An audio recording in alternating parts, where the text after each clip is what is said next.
Halo, nama saya Cynthia Damayanti Simbolon dengan NIM 2202010174. Di sini saya ingin menjelaskan tentang kerangka COSO. Lingkungan pengendalian merupakan seperangkat standar proses dan struktur yang memberikan dasar untuk melakukan kegiatan pengendalian internal yang efektif di seluruh perusahaan. Dalam lingkungan pengendalian, ada dewan direksi dan manajemen senior yang merupakan pihak yang menentukan terkait pelaksanaan internal. Lalu lingkungan pengendalian menunjukkan sikap dan kesadaran dari seluruh anggota organisasi terhadap pengendalian internal. Lalu manajemen harus menciptakan lingkungan atau kultur yang meminimalkan keterjadian kecurangan dalam pelaporan keuangan atau kesalahan dalam pekerjaan. Makna dari lingkungan pengendalian adalah dasar dari semua komponen lainnya, mencakupi nilai-nilai etika dan integritas organisasi, serta peran dan tanggung jawab manajemen dalam dewan direksi. Contoh dari lingkungan pengendalian yaitu perusahaan memiliki kode etik yang jelas dan pelatihan berkala untuk semua karyawan mengenai pentingnya etika dalam pekerjaan sehari-hari. Selanjutnya ada penilaian resiko.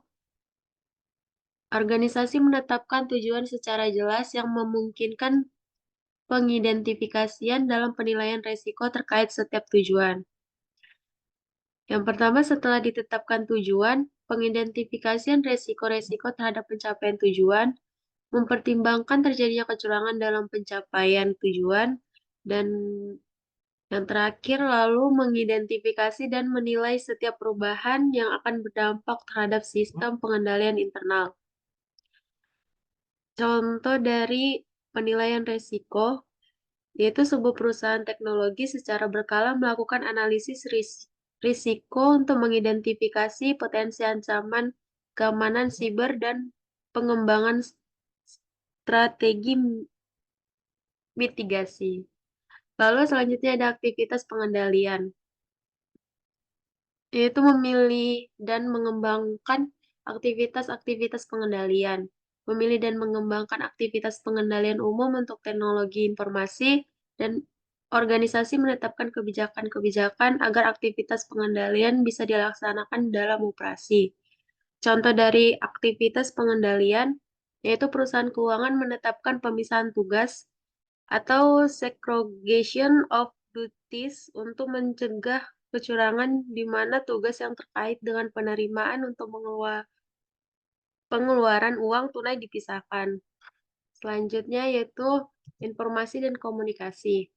Yang pertama, memperoleh atau menghasilkan dan menggunakan informasi berkualitas, mengomunikasikan secara internal informasi termasuk tujuan-tujuan dan tanggung jawab pengendalian internal, dan berkomunikasi dengan baik pihak eksternal terkait dengan peristiwa yang berpengaruh terhadap pelaksanaan pengendalian internal.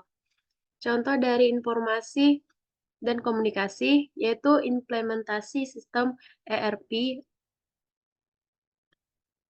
yang memungkinkan aliran informasi yang lancar antar departemen. Lalu ada pemantauan, yaitu memilih, mengembangkan, dan melaksanakan evaluasi terus-menerus dan atau terpisah untuk meyakinkan bahwa pengendalian internal telah ada dan berfungsi. Mengevaluasi dan mengomunikasikan kelemahan-kelemahan pengendalian internal secara tepat waktu kepada pihak-pihak yang bertanggung jawab melakukan tindakan koreksi, termasuk manajemen senior dan dewan direksi.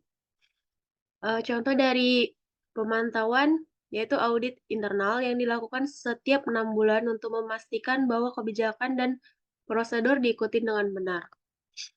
Selanjutnya, yaitu 3 dimensi penting dari pengendalian internal.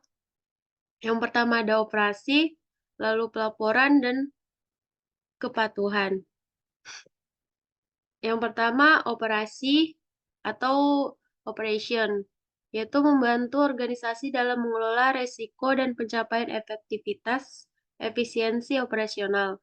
Tujuannya, segala sesuatu yang berkaitan dengan aktivitas seharian organisasi dan bagaimana aktivitas tersebut mendukung pencapaian tujuan strategis. Lalu kedua ada pelaporan, atau reporting, yaitu memastikan bahwa laporan keuangan dan non-keuangan organisasi adalah handal, tepat waktu, dan transparan, termasuk pelaporan internal kepada manajemen, serta pelaporan eksternal kepada pihak-pihak terkait seperti investor, regulator, dan publik. Lalu ada kepatuhan, yaitu untuk membantu organisasi memastikan bahwa mereka mematuhi semua peraturan, hukum, dan kebijakan yang berlaku. Kepatuhan itu sangat penting untuk menghindari sanksi hukum dan kerugian reputasi. Selanjutnya, yaitu 4 kategori unit organisasi.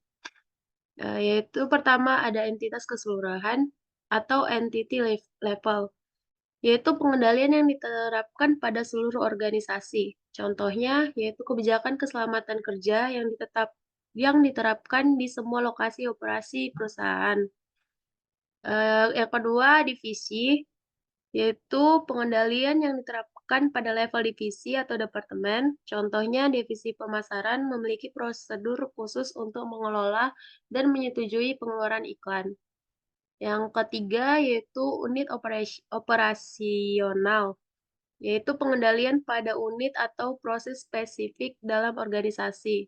Contoh dari unit operasional yaitu unit produk memiliki standar operasional prosedur atau SOP untuk mengoperasikan mesin-mesin pabrik.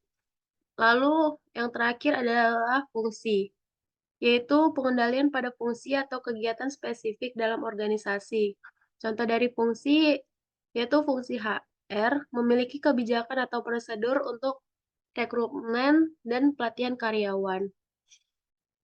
Jadi hubungan antara komponen COSO, kelima komponen pengendalian internal saling terkait dan bekerja sama untuk memastikan bahwa tujuan operasional, pelaporan, dan kepatuhan dapat dicapai. Sebagai contoh, lingkungan pengendalian yang kuat akan mendukung penilaian risiko yang efektif, yang pada gilirannya akan menentukan aktivitas pengendalian yang diperlukan. Informasi dan komunikasi yang baik akan memastikan bahwa semua pihak yang terlibat memahami dan melaksanakan aktivitas pengendalian sesuai dengan kebijakan. Pemantauan yang berkesinambungan akan membantu memastikan bahwa sistem pengendalian internal tetap efektif dan relevan seiring dengan perubahan kondisi dan risiko yang dihadapi organisasi. Sekian, terima kasih.